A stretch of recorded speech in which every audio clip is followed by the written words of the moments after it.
hundreds of tons of stone to portray a mighty pharaoh. Colossal testament to Egypt's golden age.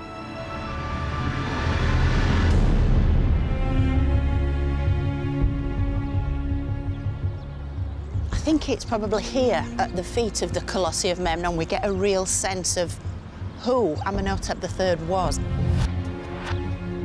In my opinion, Amenhotep III was ancient Egypt's greatest pharaoh. He presided over the zenith of Egyptian culture and civilization. He is the golden age. He is the epitome of everything that made ancient Egypt brilliant. The rise of this great civilization was powered by its extraordinary belief system, where the pursuit of the perfect afterlife was everything. Capable of withstanding disasters and dark ages.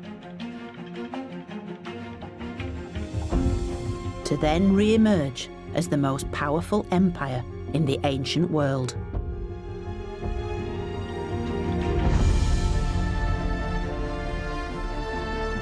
In this episode, I'm going to enter what I regard as Egypt's greatest era, the New Kingdom. Whoa, what an amazing chamber. A time of luxury, grand designs, and unparalleled splendour. Isn't this absolutely beautiful? But like all good things, it couldn't last forever. Egypt's powerful religion would prove to be its greatest weakness. And I'll discover how the priests became so rich, their power struggle with the crown destroyed the very unity of Egypt. It was this very conflict that would transform this golden age into one of decadence and corruption, and would eventually tear Egypt apart. And by looking again at Egypt's greatest superstars, I'm going to investigate what really happened during the glittering New Kingdom. Welcome to my story of ancient Egypt.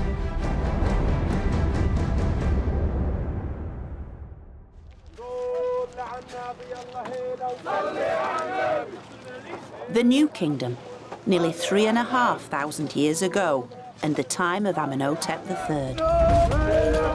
When Egypt's expression of power and belief reached new heights of enormity.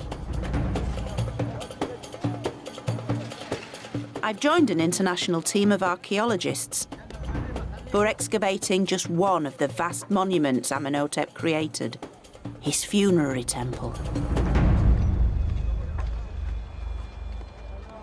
Now, being here, you really get a sense of what it must have been like 3,500 years ago, when this place was a building site, much as it is today.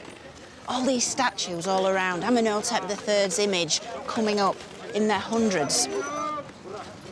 And yet, as the archaeologists today assemble all these pieces, this is literally history coming out of the ground, piece by piece. In the Pyramid Age, royal tombs and funerary temples were a single complex. But 1,300 years later, the two were built separately, reflecting a new era of opulence epitomising the greatest dynasty of all, the 18th, the time of Amenhotep III. For centuries, pretty much the only visible remains of Amenhotep's funerary temple were his two colossal statues. Now archaeologist Dr. Hourig Sarouzian and her team are finally uncovering the full splendour of this once mighty monument. You touch and it's like glass. Yeah. Covering over 86 acres, this was not a tomb like the pyramids, but a huge complex, the largest funerary temple ever created. It's a massive, It's unbelievable. area. You have to imagine, this is only the major temple, the main temple. You have to imagine other temples, processional ways, Sphinx avenues, magazines, workshops, treasures, pools, gardens, priest house, administrative houses. All this was a big city in the capital. Overwhelming in size. This grand design was built as the place where his soul could be worshipped for eternity, while his mummified body was buried in the Valley of the Kings nearby. But during his lifetime, inside the temple, a permanent priesthood was employed, all ruled over by the pharaoh. Amenhotep's massive statues flanked the temple's main entrance. Beyond them lay a second pair, and then a third. Amenhotep's image repeated throughout the temple complex.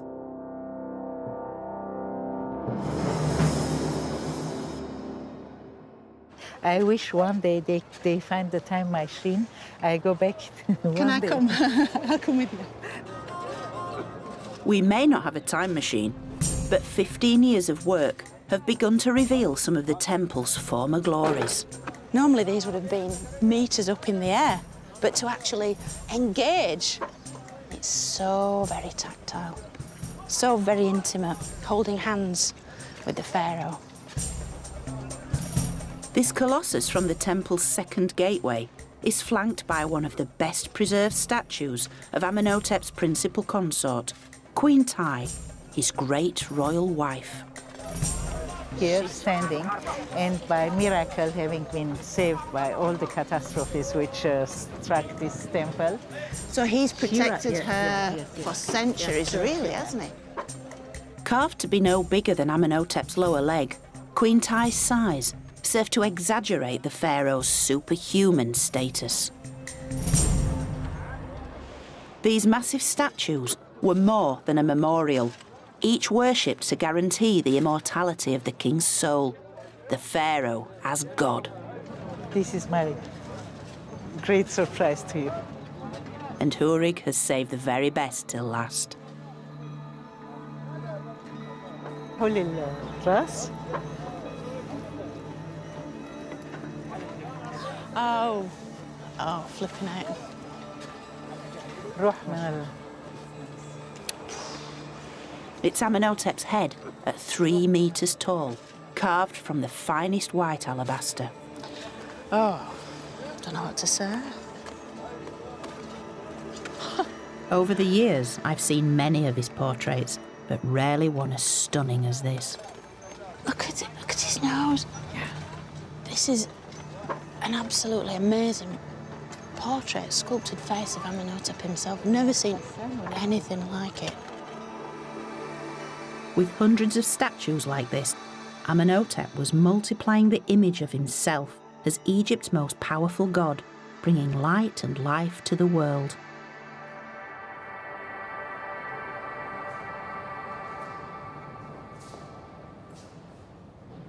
Because whoever controlled Egypt's religion controlled Egypt.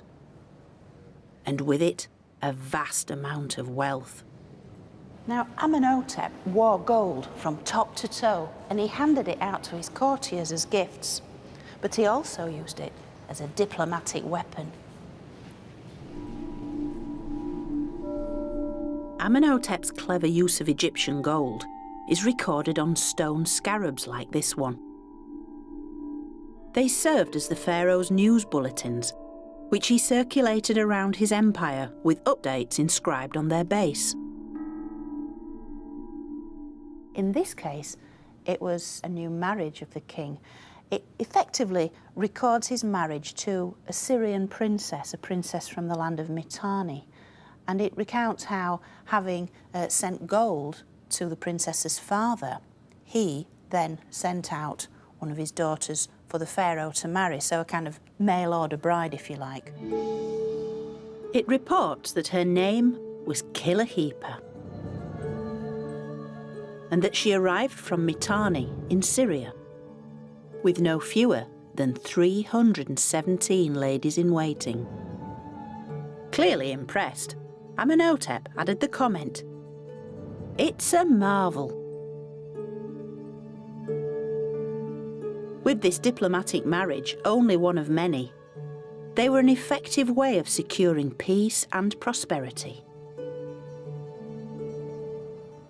Amenhotep was able to utilise his key resource, his gold, to kind of get everything he wanted to maintain his status as the supreme monarch in the ancient world at that time. Gold bought Egypt peace with its neighbours, with Amenhotep III's empire stretching from what is now Syria as far as modern Sudan. But within Egypt itself, gold had a different use and could even guarantee a fast track to the afterlife, emphatically expressed by a great treasure in the museum in Wigan. A stunning golden face.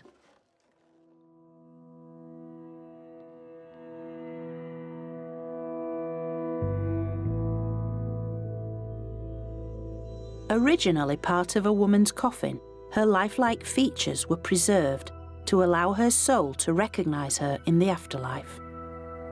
Isn't this absolutely beautiful? Clearly the gold suggests to us that this was someone of very special, very high status, very wealthy. Although we can never know her name, she had clearly spent a fortune in preparing for her perfect afterlife. Covered in gold leaf, she stares out at us with eyes of alabaster and black obsidian. We can really see into the world, into the thought patterns of the Egyptians themselves, because as stunning as this face is, it was simply buried in a tomb, literally buried in a hole in the ground, not for human eyes, but to be seen by the gods and the spirits of the dead with whom this woman wanted to join. And that's why her skin is gold, because the gods had golden skin, and she wanted to be recognised by them as one of their own, taken into their eternal care. For the Egyptians, it was a special pact between themselves and the gods that made their country, made their empire so very powerful, so very special. In the Golden Age, this special pact shone more brightly than ever before, with Egypt's wealth poured into their faith in the afterlife. And with increasing amounts of gold accompanying the royal mummies, their tombs needed to be kept secure at all costs. So a secret burial place was established for Egypt's pharaohs on Thebes' west bank.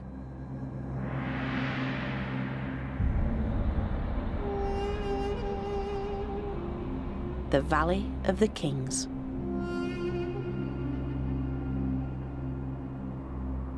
It was essential that each royal mummy was buried safely in their tomb, in a custom dating back to the beginning of time, because each one became a royal ancestor whose cumulative souls formed the very essence of Egypt.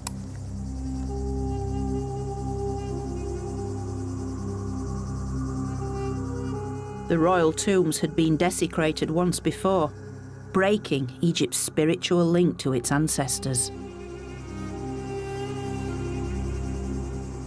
So to prevent this happening again, the pharaohs of the New Kingdom chose burial deep in this remote valley, where they could lie undisturbed in rock-cut tombs.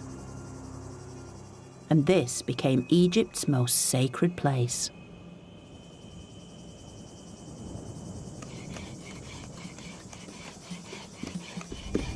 Such elaborate preparations for the afterlife also fueled a growing economy. And just as in the Pyramid Age, the industry of death shaped the lives of many ordinary Egyptians. For not only were there tombs to cut and temples to build, but statues, shrines, coffins, sarcophagi, and all the paraphernalia of the afterlife. And with this came all the ingenuity of sourcing everything from alabaster to granite to gold.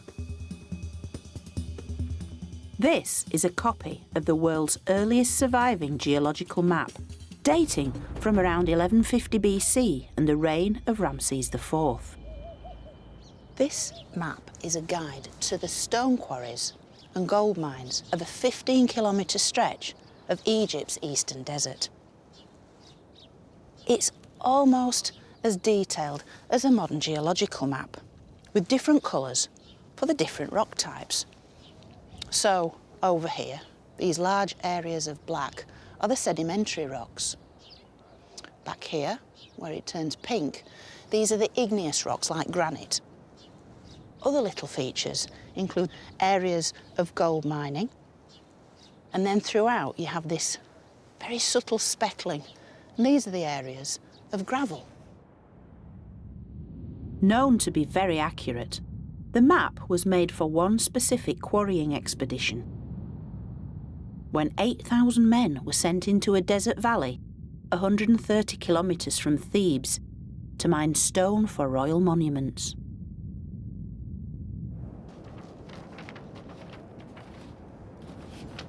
But what's special about this map is that it leads us to the ordinary people who were employed by the pharaoh to build the tombs in the Valley of the Kings. It was discovered by archaeologists at the workers' village of Deir el-Medina, a purpose-built settlement to house the tomb builders, architects, artists and scribes, together with their families. This would have been a bustling place, its streets full of children playing, deliveries being made, and all the colours, sounds and smells of everyday life. It's one of the workers who lived here who made the map. Now we even know the identity of the map maker, the scribe Amenhotep. His distinctive handwriting is well known from a range of other literary works, from poems to prayers, maps to tomb plans. And it's thanks to one particular little inscription with his name on that we even know where he lived. Amenhotep lived here. This is the scribe's house.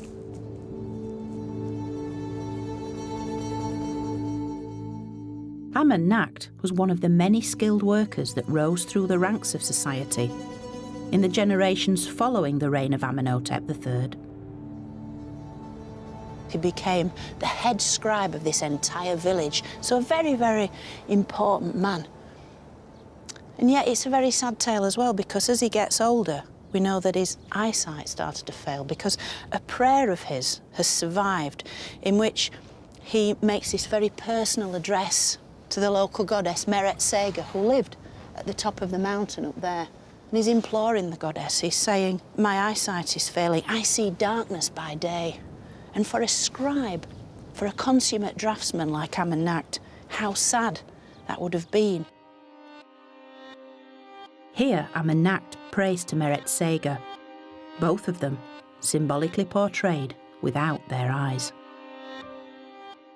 It's hard not to resist this image that as he got older and more infirm, he would have gone up the steps to the flat roof, and with failing eyesight, try to focus on the job in hand, trying to mix his paints, apply the lines and the words and so forth, and needing the full sun on a day like this just to get through the working day. But just like his predecessors who built the pyramids, Amenhotep would have felt a sense of greater purpose. We can imagine him and his neighbours in Deir el-Medina working towards a single aim, creating the royal tomb. The New Kingdom pharaohs had created a new image for themselves, elaborate building schemes requiring new towns full of workers, a strong economy supporting an ever grander vision, both for this world and the next.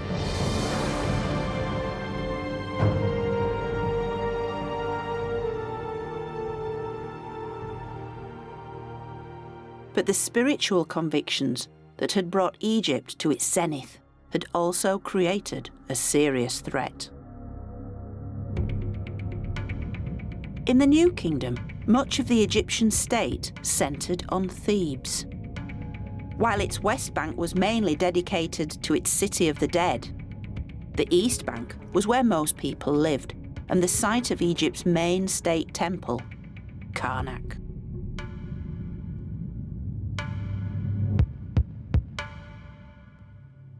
As Karnak was rapidly becoming the largest religious complex of the ancient world, its influence grew exponentially. And likewise, the power of its priests. To get a real sense of what's going on, we need to go behind the scenes. So welcome, Mona. Thank you. I'm being allowed through an ancient passageway, once only accessible to Karnak's clergy. From the top, more, wonderful sign. It leads to the top of the temple's main gateway and gives a view of Karnak not many get to see.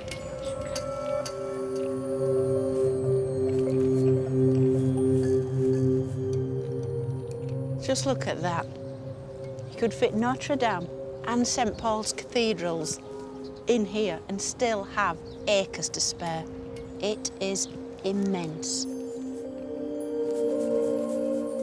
Within Karnak, a series of chapels, shrines and sacred precincts covered a total area of more than 250 acres.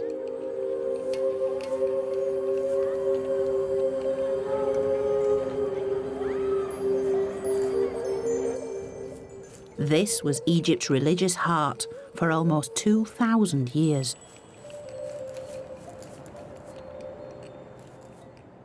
The reason why Karnak is so vast is that every pharaoh poured so much of their wealth into this temple.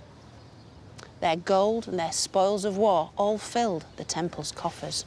And each pharaoh also wanted to build their own halls, shrines and obelisks in an attempt to outdo their predecessors, and yet all to the greater glory of Karnak's chief god, Amun.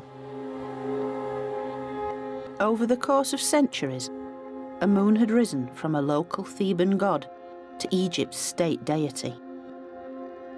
And his worship was the engine that fueled the nation. So every pharaoh had to keep Amun content, offering him their wealth and tending to his every need. And this privilege fell to Karnak's high priest and was performed in the temple's inner sanctum. Secret ceremonies at which the only others permitted were the royals. Here we are, in the very heart of Karnak Temple. This is where the god lived. The god himself lived inside his sacred statue. The original wouldn't have been much bigger than this, would have been solid gold. It would have lived inside a little golden shrine, sealed by a pair of small doors. Each morning the high priest would come in. He would awaken the god's spirit. He would greet him, he would wash him, anoint him with perfume, apply his eye makeup, and then dress him in various linen outfits, apply the small pieces of jewellery to the god's statue, and then the god would proceed to enjoy his day. Amun received daily meals of the finest foods, roast meats, bread, fruit and vegetables, accompanied by wine and beer. Clouds of incense would drive away evil forces, and musicians and dancers entertained him. And by keeping their most important deity content, it was believed that Amun would in turn make the Nile flood each year, make the sun rise each morning, and maintain Egypt's supreme status.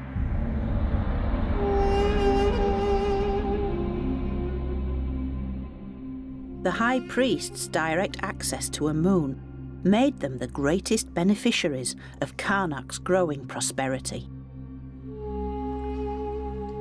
This tranquil lake is where the male and female clergy bathed twice each day and night to maintain their ritual purity before the gods.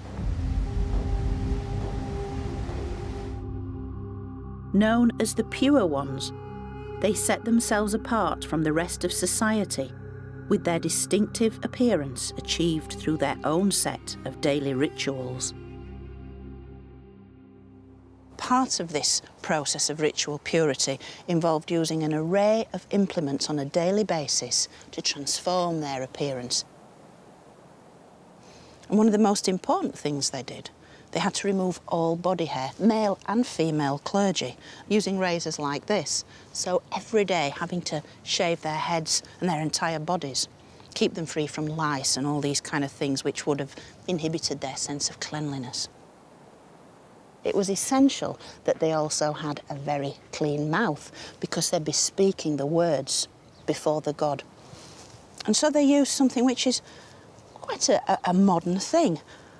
Basically natron salt, a kind of bicarbonate, rather like a modern bicarbonate toothpaste, which would get their teeth nice and clean. Scrupulous not only with dental hygiene, they wore reed-woven sandals and robes of pure white linen. And having transformed themselves in this wonderful way, they also had access to these polished metal mirrors. They could then admire their transformed appearance because it was important to distance themselves from the great unwashed. For the ancient priests, cleanliness really was next to godliness, and they were the God's chosen people.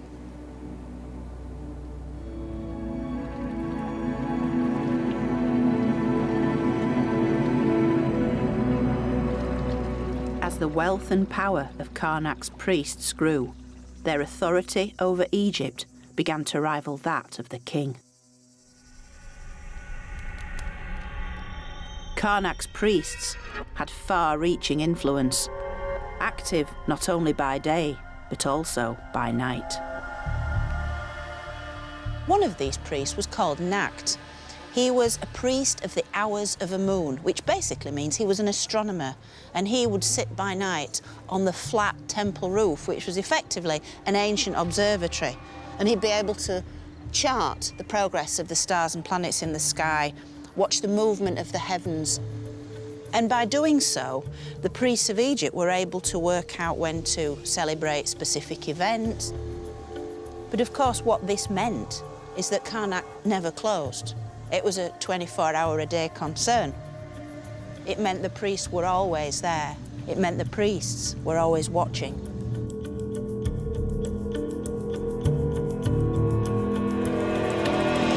Fully aware of the potential threat posed by the Karnak clergy, Amenhotep III employed his own relatives in the temple to guarantee their loyalty. But such subtle means of control were about to evaporate. Enter a new pharaoh, Akhenaten. Son and heir of Amenhotep. But unlike his father, Akhenaten was no diplomat. His zealous ambitions would soon plunge Egypt into an age of political and religious extremism.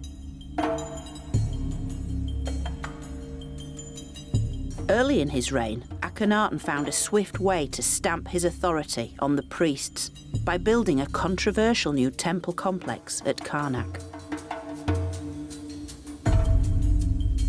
Now, what we're looking at here is something very, very unusual. It's part of a wall from Karnak Temple, but not the traditional part of Karnak Temple. It's a section that was built a little way beyond, and it was a new revolutionary building. It wasn't built like the old-style Karnak in huge, big, monolithic blocks of stone, but these small, easier-to-handle blocks, which meant, of course, it could almost spring up overnight. But most shocking of all were the images that this new temple portrayed. Akhenaten had begun to dismantle Egypt's traditional religion and replace its many deities with a single god. If you look very carefully, the images are very different to what went before. A moon is nowhere present. The god of Karnak himself isn't represented in his own temple because the god shown here is a form of the sun god called the Aten. And you can see the multiple rays coming down, ending in human hands, giving their blessings to the main figure here. And it isn't the high priest of Amun. Pharaoh's priests were no longer in control at Karnak. And Amun himself was now replaced by the Aten sun god. In fact, life in Egypt was turned on its head. And whereas previously courtiers would bow very low before their monarch, now times had changed. These people have their faces in the dirt before Pharaoh. They're lying prostrate before him. This marked the beginning of a new age. It was an age when the only way to reach God was through his intermediaries, twin monarchs, Akhenaten and his wife and co-ruler Nefertiti. And when the priests objected, the royal couple closed Karnak, sacked its priests and seized its treasury. They then moved their whole court 400 kilometres downriver from Thebes and in less than 10 years built a brand new city.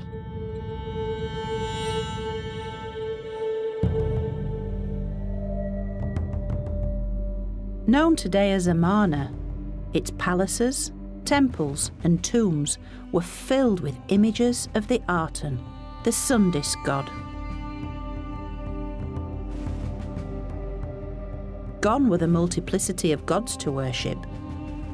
Now it was the sun that was celebrated each day with hymns, prayers and offerings presented on a truly lavish scale.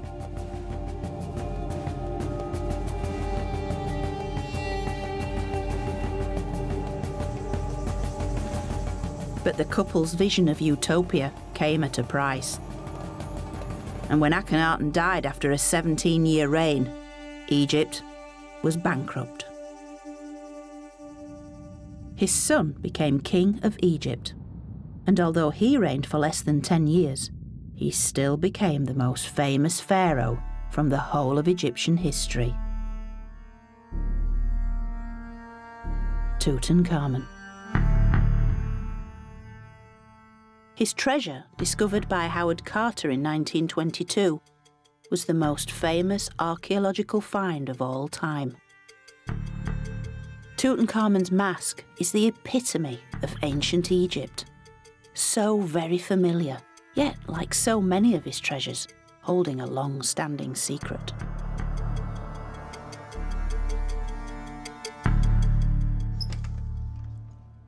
I've come to Oxford University's Griffith Institute to examine the most detailed records of his burial. So in this first stack, these are all Carter's notes, diaries, journals, and then right at the bottom down here, we've got all Harry Burton's original glass negatives. Captured on delicate glass slides, these are the original negatives taken by Howard Carter's photographer at every stage of the 10-year excavation.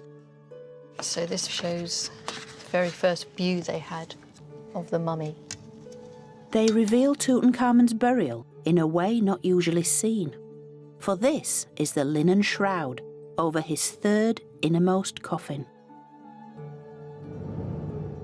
This is as if the embalmers have just finished. The family have laid their wreaths and floral tributes before the lid finally went on. What a privilege to actually see this in black and white. Wow. That's pretty profound, isn't it?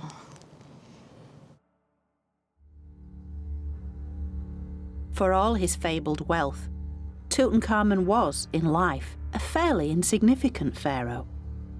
But his premature death, after only a decade as king, offered Karnak's priests the perfect opportunity to obliterate all trace of Akhenaten, Nefertiti, and the Amarna period.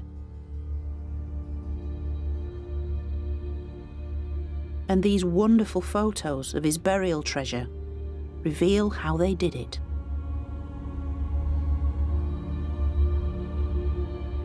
On his famous golden throne, Tutankhamun and his wife, Ankhesenamun, are depicted together. But all is not what it seems, as recent research has discovered. We look at the back of the Queen's head, where her wig originally was. It's been slightly cut down there. The same with Tutankhamun's crown. A new crown has been added here. So it's little things like this, because headgear, regalia was crucial in identifying these royal individuals. By altering the images, the throne had been customised for Tutankhamun. But the biggest giveaway as to whom this once belonged is in the deity that looms large above the king and queen. So although Amun is also named on this throne, it's the art and sun disk that does take centre stage and really does cement this piece as a royal throne from the Amarna age. So it seems that the two figures once believed to be Tutankhamun and his wife were originally Akhenaten and Nefertiti. Another clue comes from the most famous artefact from ancient history, the golden mask of Tutankhamun. Or is it? Recent research has zoned in on one long overlooked feature, and that is the decidedly pierced ears, because it's been suggested that this mask was originally made for someone else. The research suggests that Tutankhamun wouldn't have worn earrings beyond childhood. So by the age of 20, when he died, he would not have been portrayed with pierced ears. This mask was not made for an adult male pharaoh. Indeed, when the gold has been compared, the face is made of completely different gold to the rest. Evidence of soldering is clearly visible on the mask. It now seems as if Tutankhamun's own face was effectively grafted on to the mask of a previous ruler who had pierced ears for earrings, a previous ruler who may well have been a woman, who may well have been Nefertiti.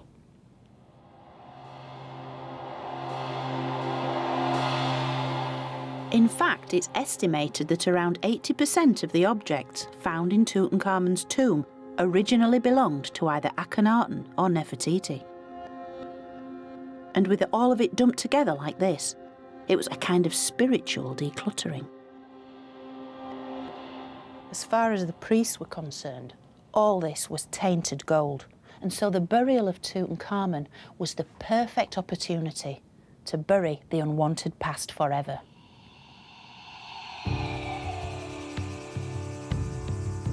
While the city of Amarna had been abandoned, then demolished, the memory of everything it represented was likewise being erased. Egypt's state religion was restored. Karnak's priests were back in business. And Thebes was once again the seat of sacred power.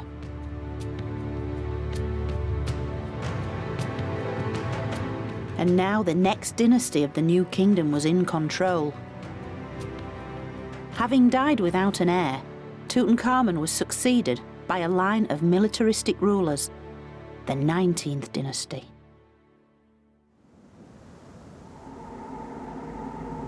With no direct royal ancestry, the new dynasty needed to reconnect with Egypt's illustrious past. So it reinstated traditional beliefs in a renaissance led by one of its most influential rulers, Seti I.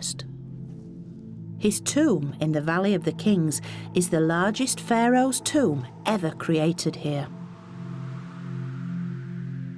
Currently closed to the public, I've been given special permission to explore this labyrinthine treasure.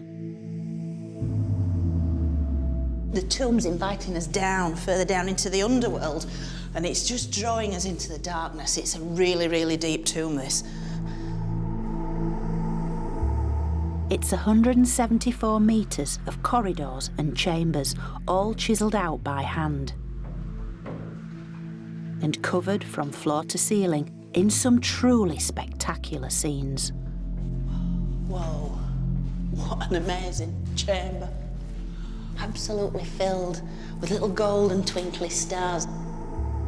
But the walls of Seti's tomb carry a clear message, demonstrating the return of Egypt's traditional deities in full force. And here we see him, Seti, with the gods.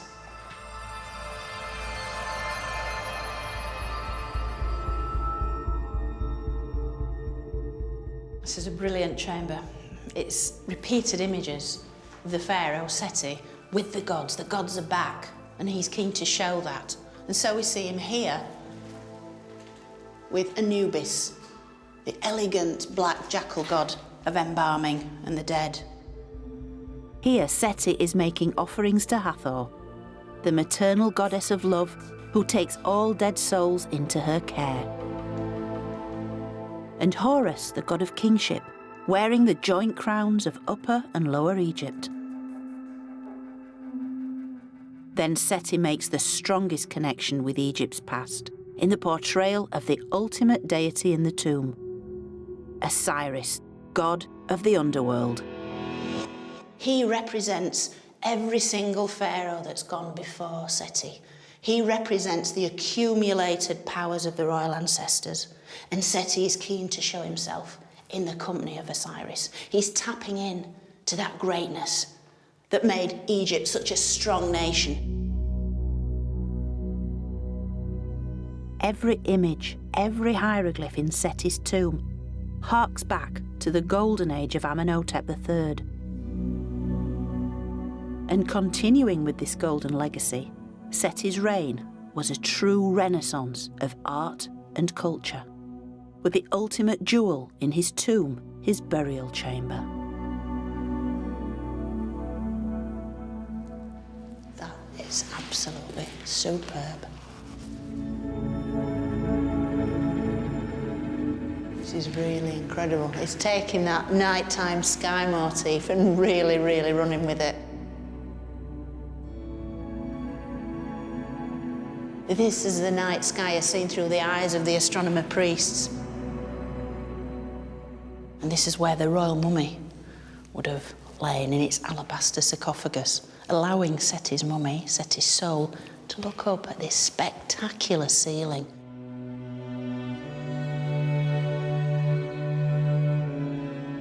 Egypt's traditional belief system is here, writ large, covering every surface.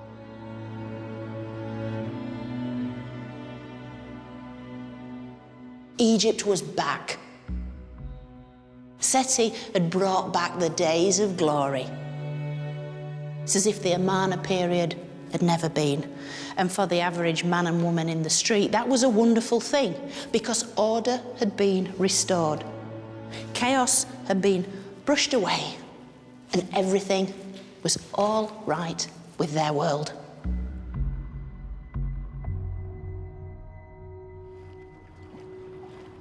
The Golden Age had been restored. But not just for the larger-than-life pharaohs with their glorious tombs and vast monuments, but for the majority of Egypt's population too. This included the inhabitants of Deir el-Medina, the tomb builders' village near the Valley of the Kings. At the edge of the village was a great pit, the community dump, inside which were discovered tens of thousands of pieces of pottery and stone, covered in pictures and words. Written in hieratic script, a kind of hieroglyphic shorthand, these are the ancient Egyptian equivalent of post-it notes, shopping lists and text messages. This is the kind of stuff that speaks to everyday life, what's going on underneath the surface. With the help of hieratic expert Dr. Glenn Goddenhoe, we can catch a glimpse of this intimate world, far away from kings and gods. Which is your favourite amongst these ones? I always go to this one. This is really nice because this one's basically a list of stuff you take to a party. What you've got is tabulated information. So you've got vertical and horizontal lines, and in each of those spaces you've got a name and the stuff they brought to that particular event. I mean, this person here, the name's missing from this, but this person bought the most stuff, about 11 items. We've got bread, for example, being brought along. Next down we've got some beer, so 1 jug of beer. As well as beer and bread, it lists a veritable feast. Fruit, 20 pieces. Beans, 1 jarful. Fish, meat, and even a cake. The thing I like about this is that idea of a community coming together. It really does make the ancient Egyptians that more real, because we can relate to them. We all like a good party. But of course, life isn't always a party, and people fall on hard times. This fragment begins with a story of a breakup. Hesisu-Nebef divorced the Lady Hel. And then it goes on to record a heartwarming story of support from its anonymous author. He seems to have wanted to look after this Lady Hel. And so the text goes on, and it says that the author of this spent 3 years giving 1 measure of emmer wheat to Hel every month. But it doesn't end there. So she gives to the author here a sash, so a piece of clothing. And she says in this line here to offer it at the riverbank. The riverbank is where the market was, right? And she says that she'd like 1 measure of emmer wheat for it. But no one wanted it. Oh. So yeah, the text goes on to say that the author tried to offer it down at the riverbank, but he gives a customer review. It's right here. 1 word, bean, which means bad. Oh, yeah. So really it wasn't sad. even worth 1 measure of emmer. So that is sad, but the author's such a good egg that he says that he buys it off of her for well over the market value of this thing that wasn't even worth 1 measure in the first place anyway. Nice guy. Pity we don't know his name. Yeah, it's a real shame. It's a real shame. But at least we have his words. One of the many voices from Deir el-Medina, which still speak to us across 3,000 years of history, telling us of the highs and lows of lives, familiar to us even today. For most people, the New Kingdom had been an age of plenty. But it wasn't to last. The golden era of wealthy pharaohs was becoming ever more superficial.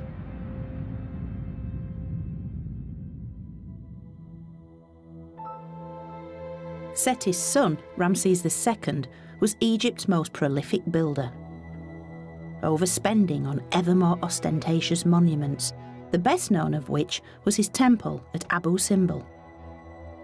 But such over-the-top building projects emptied the royal coffers, as did a series of costly foreign wars. So by the time of Ramses III, the cracks had certainly begun to appear. As inflation increased, supplies in the state granaries ran low. So the grain which formed the monthly wage rations of state employees like tomb builders and artisans was no longer paid when due. And it sparked the first recorded labour strike in history. It happened in 1155 BC, when the tomb builders began to complain that their food supplies hadn't been delivered. And when it happened again the following month, they simply downed tools, marched to the nearest temple, and shouted, "We are hungry." To make sure their grievances were heard, they staged a sit-in at the temple. But the state's response only added insult to injury. Local officials could only hand round a delivery of pastries, not much use to anyone. The indifference of the authorities provoked many more weeks of protest. Their grievances only increased, and soon the striking workers had taken to shouting out at passing authority figures, including the mayor. The workers were finally fobbed off with enough supplies to shut them up in time for the Pharaoh's Jubilee celebration to pass by, unhindered by trouble. But the striking workers had highlighted the waning power of the monarchy. With the Pharaoh now served by an increasingly inefficient and corrupt bureaucracy, the glorious bubble of royal extravagance finally burst. And the Pharaoh's rivals were waiting in the wings. The priests of Karnak. Having grown powerful through the revenues given to the gods they served, the writing for the royals was quite literally on the wall. And you can see what I mean in this little-known part of Karnak Temple.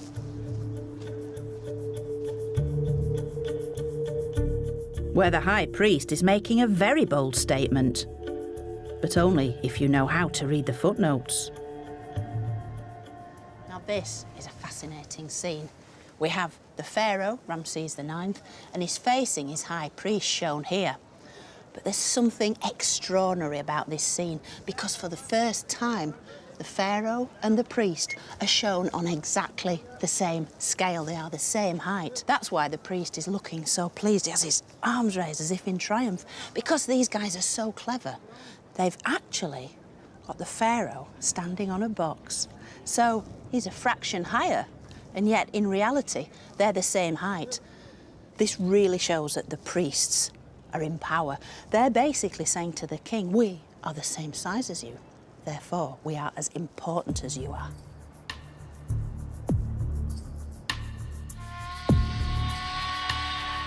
Priests have become full-time politicians. Vying with the throne for power, they destabilised the balance between church and state, the relationship on which Egypt's entire culture depended.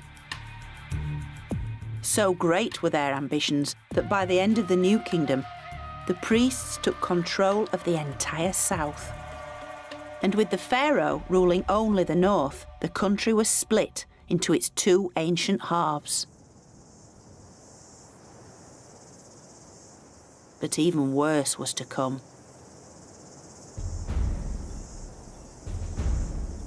It's at Medinet Habu, Ramses III's funerary temple, that we can find out just how little interest these politician priests now had in the royal afterlife.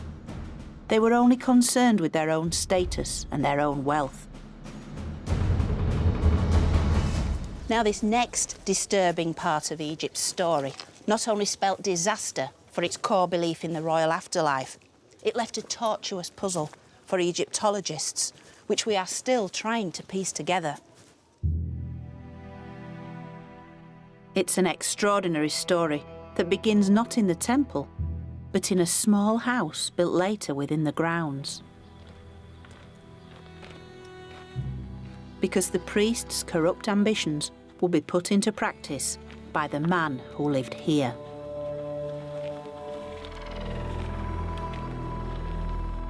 His name was Tutankhamun, and as an Acropolis scribe, he worked in the nearby Valley of the Kings.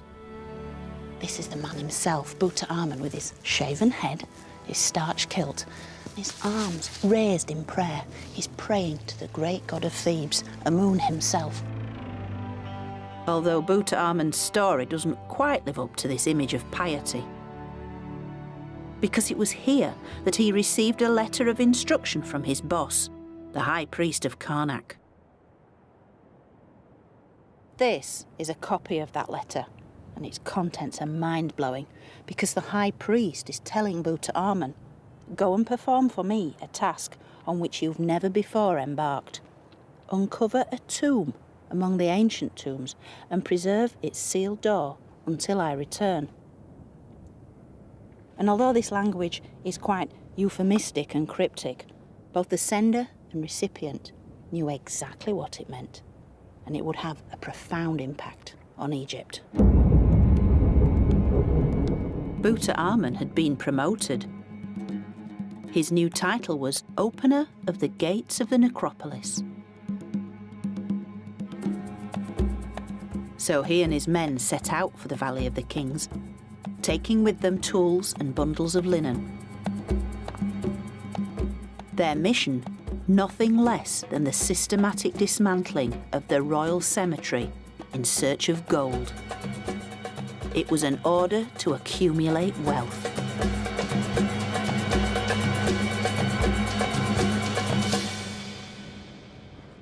Tomb robbing itself was nothing new in ancient Egypt. But what's different about this looting is that it's an order from the ruler of Upper Egypt, the high priest himself. This is looting sanctioned by the state.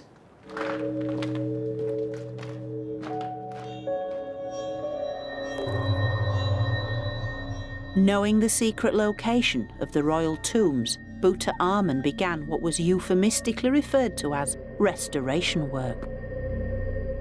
The final taboo was about to be broken. So, Tutankhamun and his men set to work. They break open the seal of every royal tomb, they move the lid of the sarcophagus, take out the royal mummy in its nest of gold coffins, and proceed to unwrap each one. Next, they strip them of anything of value, gold masks, jewellery and amulets, all taken for the temple treasury. As for the mummies, they're rewrapped in fresh linen and all buried together. For the cash-strapped priests, these royal tombs were no longer inviolable, but little more than a series of dead bodies resting amidst the gold they needed to achieve their political aims. So for 20 years, this very tomb became one of Tutankhamun's rewrapping workshops, where archaeologists found fragments of the gold prized from royal coffins, traces of the lost treasures of numerous pharaohs.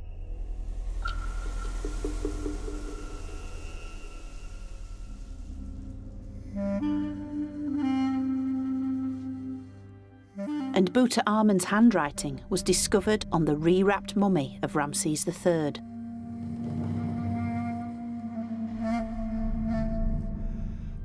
With no regard for the sacred, even the great Pharaoh Amenhotep III ended up repackaged in the coffin of Ramses III, covered with the ill-fitting lid of Seti II.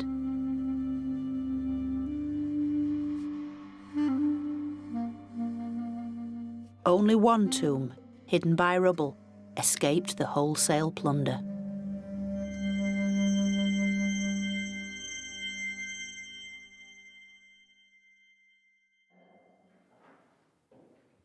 Yet the ultimate violation of ancient Egypt's soul was now complete. Clearly, the priest-kings of Karnak had got what they'd always wanted, absolute power. No longer interested in the royal ancestors, who were simply a source of revenue to be robbed and discarded. The devout had become cynical, and the royal afterlife, nothing more than an illusion.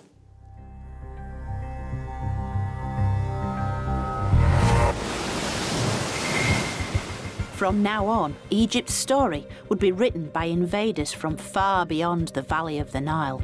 Cambyses was sending a very clear message to the Egyptians. I am now in charge. But Egypt's secret weapon was its captivating culture. Wow, look at that, look at that. Oh, that is so beautiful. Seducing its new rulers from far-flung parts of the ancient world. And ancient Egypt's final flowering lay in the hands of another great empire. Enter the Macedonian Superman. Enter Alexander the Great.